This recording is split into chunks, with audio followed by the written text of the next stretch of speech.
dan salam sejahtera. Alhamdulillah Rabbil Alamin. Nahmadu wa nusalli ala rasulihil karim wa ala alihi wa sahbihi ajma'in. Saudara saya, Dr. Sri Haji Jino, Ketua Menteri, Saudara Mizan, Menteri KPDN, Menteri-Menteri,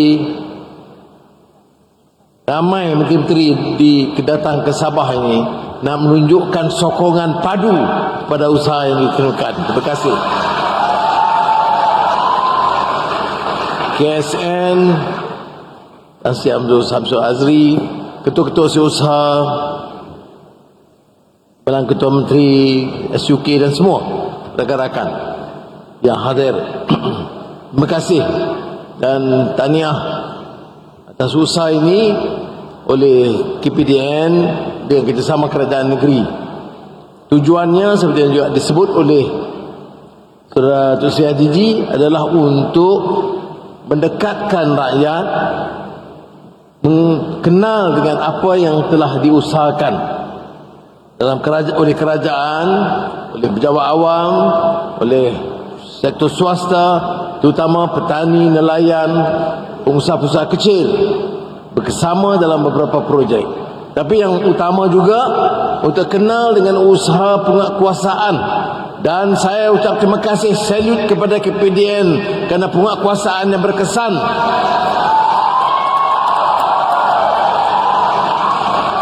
Biar lagu gempur tadi itu biar kita hadam betul-betul. Kalau betul mau selamatkan Sabah dan Malaysia ini, kita jaga ekonomi kita, kita luruskan. Jangan izinkan orang sama ada kartel untuk curi daripada dana rakyat dan gunakan peluang menekan rakyat. Oleh itu kita bagi sokongan padu kepada penguatkuasa untuk gempur bagi siapa yang ganggu kita.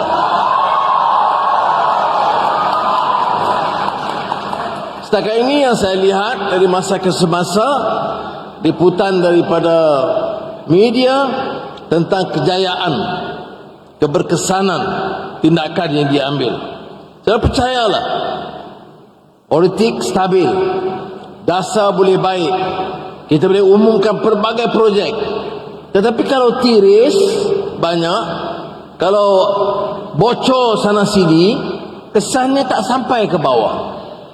Umpamanya dalam belanjawan Madani semalam, peruntukan kepada Sabah itu tertinggi dibanding atau ketimbang dengan mana-mana negeri di Malaysia.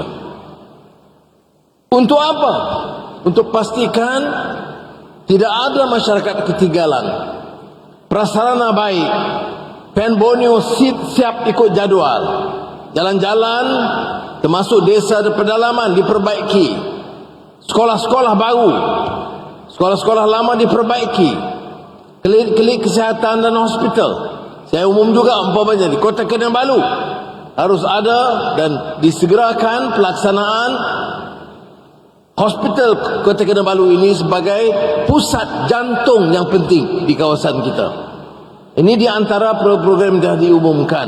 Kemudian Anthony Loke ada di sini, Menteri Pengangkutan, segerakan pemulihan, peningkatan lapangan terbang Tawau sebagai lapangan terbang yang lebih baik.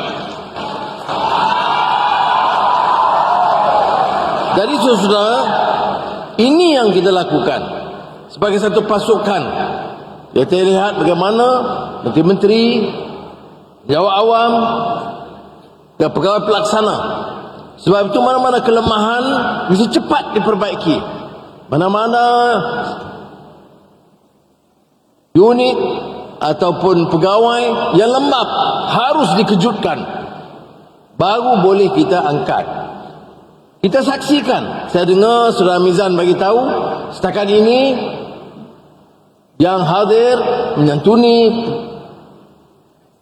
program Madani Rakyat ini di sini di Kota Kinabalu sudah hampir cecah rekod kerana setakat ini dengan hujan tidak dipedulikan.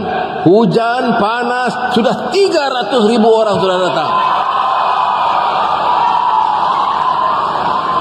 Ini hebat ini orang Sabah.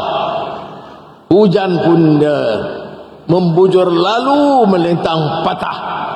Hujan pun ataupun panas terik, itu tidak ganggu. Dia mau lihat apa yang dilaksanakan dan rakyat mau bersama dengan kerajaan, negeri dan persekutuan untuk menjayakan negeri kita. Saudara-saudari yang dimuliakan, angka-angka pembangunan, saya tidak bermaksud untuk menyebut berulang kali, tapi kita tengok, kalau negeri ini kita jayakan sebagai satu pasukan bersatu, tidak mudah. Suku kaum di Sabah berapa? 30. Macam-macam style ada. Ada yang tergolok begini, ada yang begini, pelbagai suku kaum yang lain-lain, agama yang lain-lain. Senang diurus? Tidak. Tetapi jika rakyat itu bijak, dia tahu perbezaan boleh menyebabkan perpecahan dan pergaduhan. Perbezaan juga boleh menyebabkan kita lebih kuat. Mana ada negara di mana penguasaan bahasa, sebut saja bahasa penting, bahasa Melayu kita ke depan, bahasa Inggeris kita utamakan, bahasa Cina banyak yang menguasai, dan ini penting dalam ekonomi di dunia ini. Bahasa Tamil kita sudah pandai. Kemudian sekarang orang mau lihat kepelbagaian, Kadazan, Dusun, Murut, Bajau, Bugis, semua ada. Apakah kita mau jadikan ini kekuatan atau kelemahan? Saya syukur kehadirat Allah SWT kerana rakyat Sabah pilih untuk jadi ini kekuatan untuk semangat perpaduan rakyat negara kita. Ya. Kalau kita lakukan ini, kita hentikan amalan-amalan buruk. Ya. Ada tanah nak curi, ada balak nak rompak, ada kontrak nak sapu. Kalau itu kita boleh hentikan, tumpu kasih kepada negara, takut kepada Allah SWT, jaga nilai dan akhlak. Saya percaya Sabah tidak lama, bukan tunggu puluhan tahun, beri beberapa tahun akan lihat lonjakan sebagai negeri yang berjaya di Malaysia ini.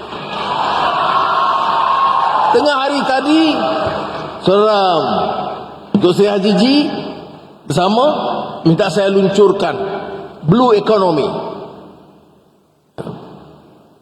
Satu persidangan penting mengenai satu aspek pertumbuhan ekonomi yang penting. Dan saya nak rakyat Sabah cuba hazam ini. Kita ada satu cadangan daripada kerajaan Sabah oleh Ketua Menteri.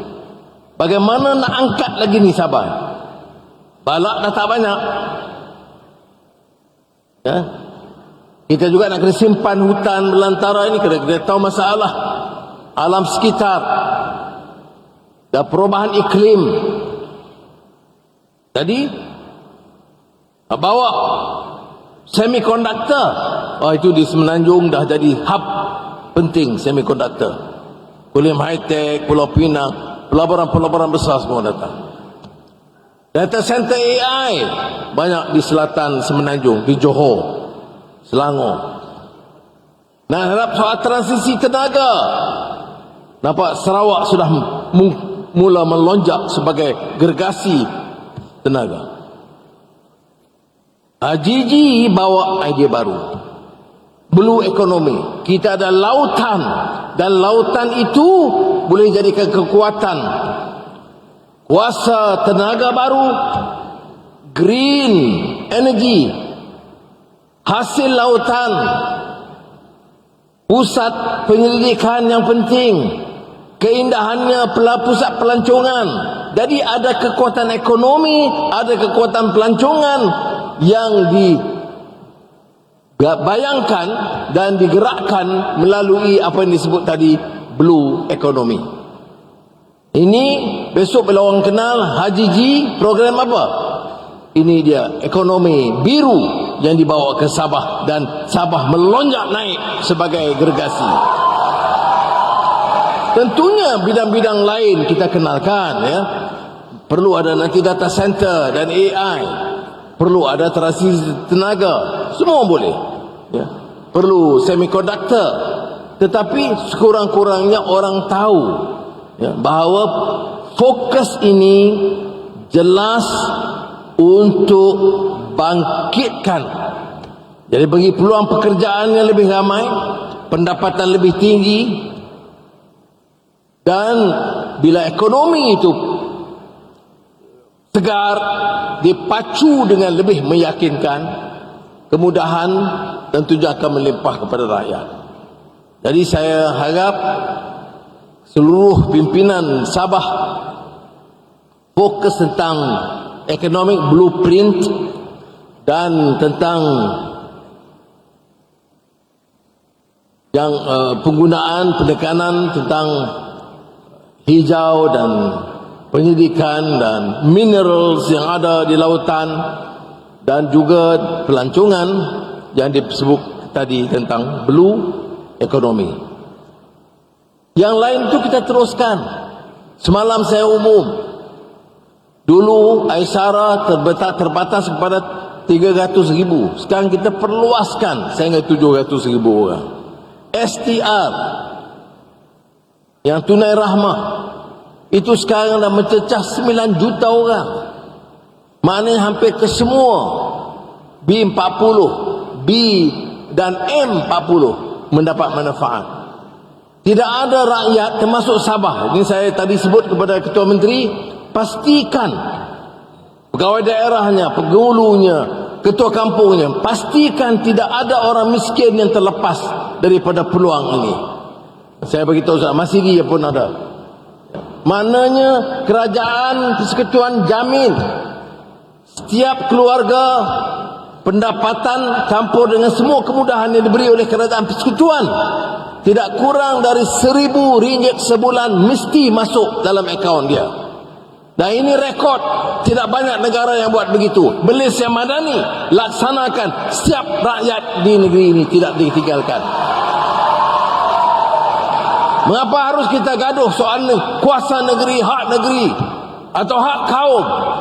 Semua kaum dipedulikan. Kalau ada orang kategori itu di kalangan Melayu atau Melanau atau Dayak atau Cina atau India masuk kategori yang dianggap miskin tegar atau miskin atau pendapatannya tidak tinggi, maka STR masuk dalam akaun dia minimal RM1,100. Ini belum masuk bantuan kerajaan negeri, bantuan zakat, bantuan NGO, bantuan yayasan. Kita bimbang kalau ada yang tercicir. Nah, ini tanggungjawab kita untuk pastikan tidak ada yang tercicir. Berapa jumlahnya yang kita beri balik kepada rakyat melalui STR untuk seluruh negara? Saya tidak bezakan dia anak Sarawak, dia anak Perlis, dia anak Pulau Pinang, semua dapat perhatian. Berapa jumlahnya? 13 bilion ringgit. Tahun ini saja kita tambah 3 bilion ringgit untuk 2025. Sebab apa? Sebab nanti orang tanya, apa arti pembangunan? Apa arti pemacuan teknologi? Apa arti blue economy? Apa arti semiconductor?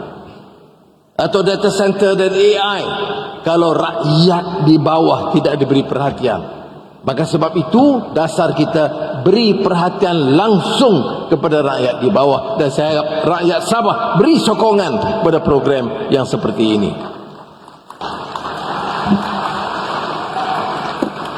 Seperkara lain yang saya tekankan juga ialah bila kita buat penyesaran subsidi.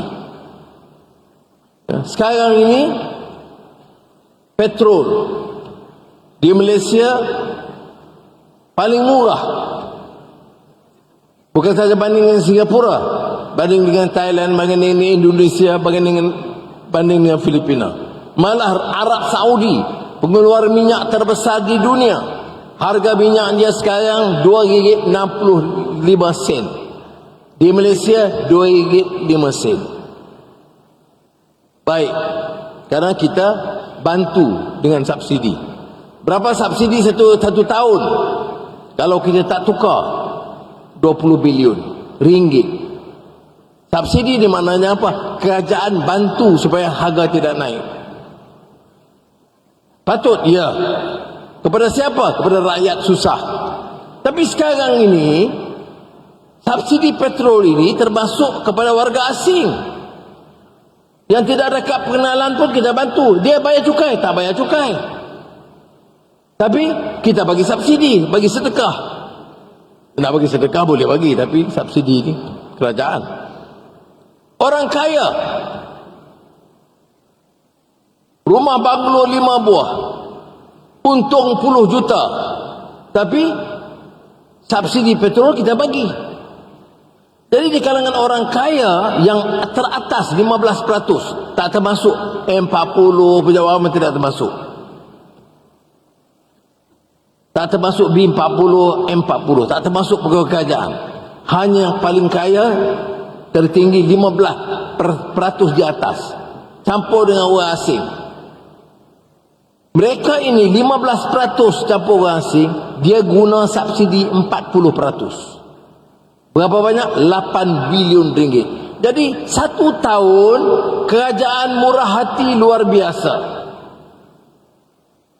Kalau istilah lain, kerajaan kurang cerdik.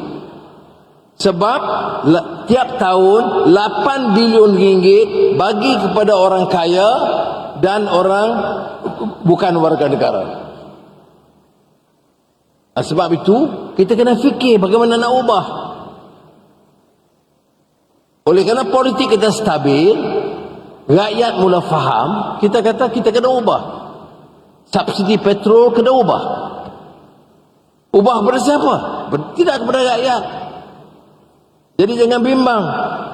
85% rakyat kekal dengan subsidi. Maknanya harga tetap RM2.5 sen, tak berubah.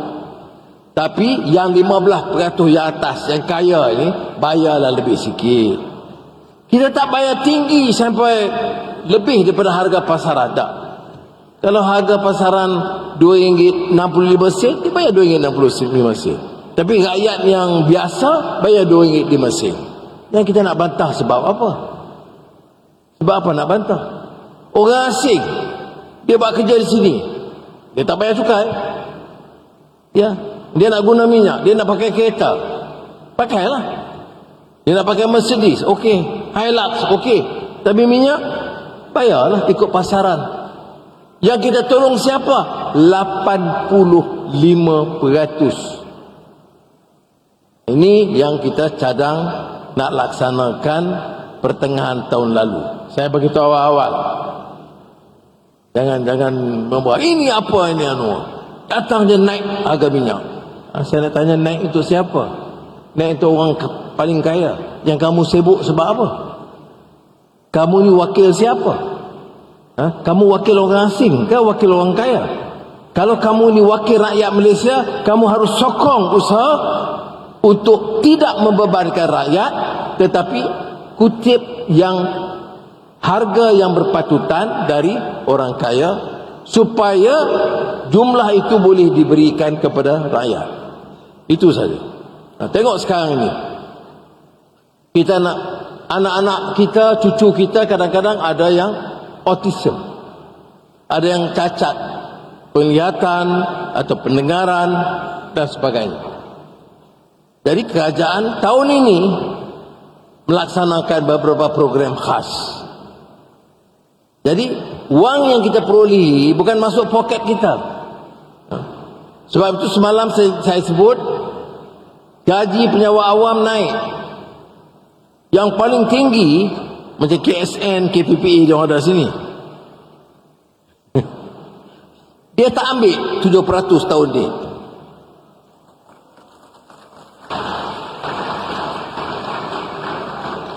Tahun depan tak apalah, ekonomi kita dah baik, dia ambil okey.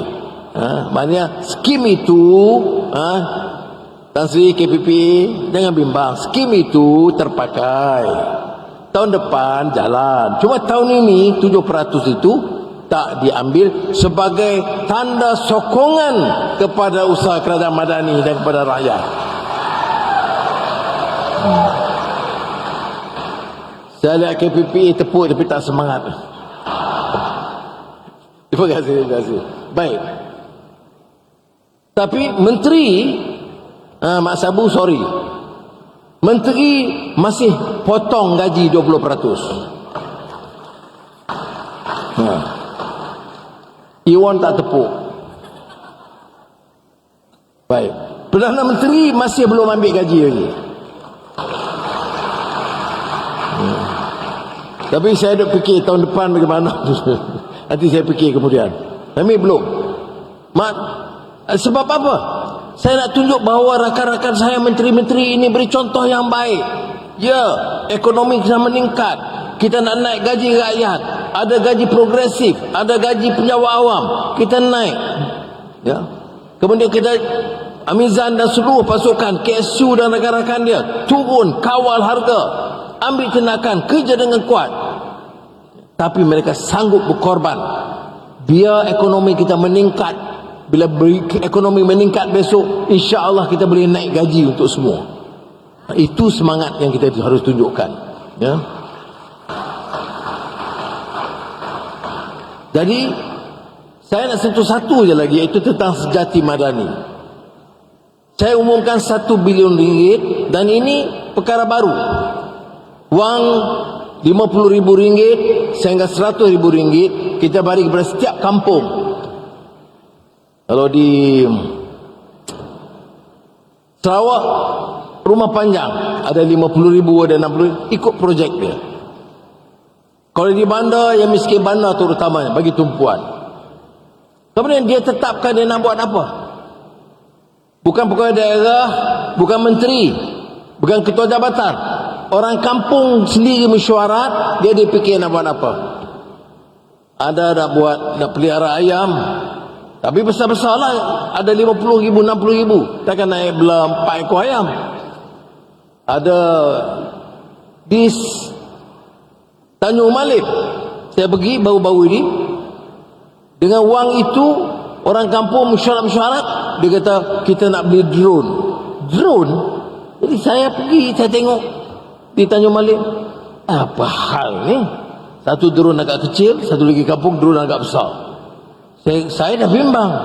Ni takut membazir nanti. Maknanya, jangan kita pandang ringan. Kadang-kadang orang kampung itu pun dah cerdik. Kita ingat saya tak tahu drone-drone ni. Rupanya dia lebih pandai drone daripada ramai kita di bandar. Jadi dia beli drone untuk kawasan yang lebih luas, untuk benih, untuk baja, dia selamatkan dan jimatkan belanja. Kemudian bila tak digunakan, kerana drone tak digunakan tiap minggu, dia sewakan kepada pekebun-pekebun kecil getah, kelapa sawit, dan untungnya berlipat kali ganda. Ini ada projek-projek lain, ternakan ikan dan sebagainya. Jadi saya nak maklum di sini, program ini ada dan mulai tahun ini dan insya-Allah tahun depan kita tingkatkan usaha ini. Ya. Ini diselaraskan oleh unit penyelarasan ICU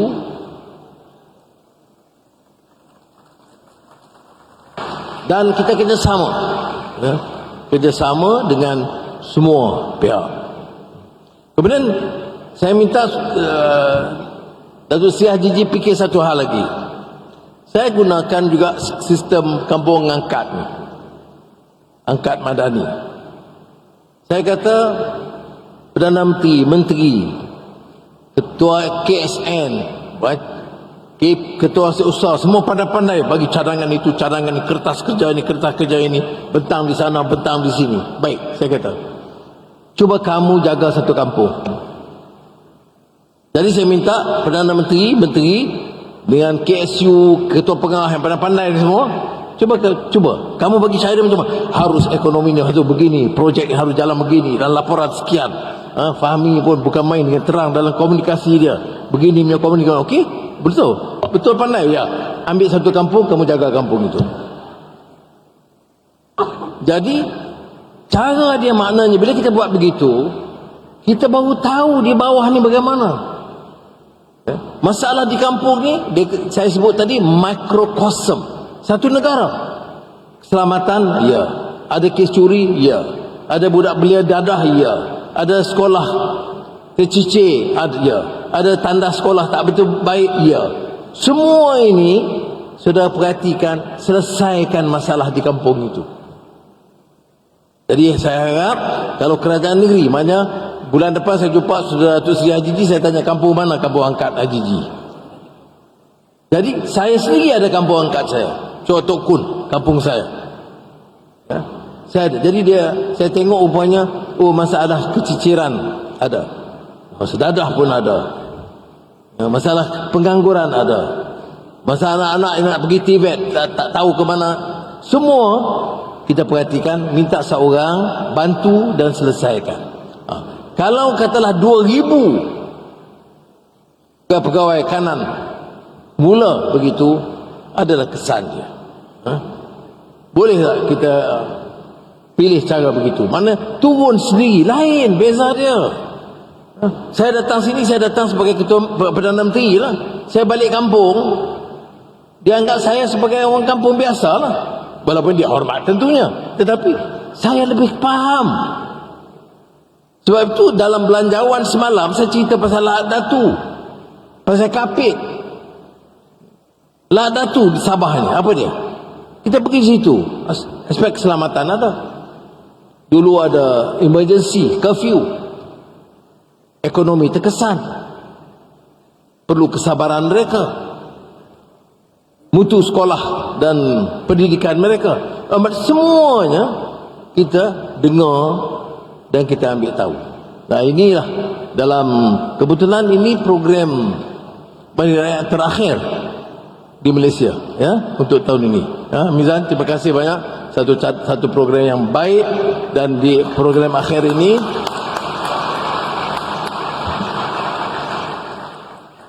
saya nak tekankan perkara ini tadi.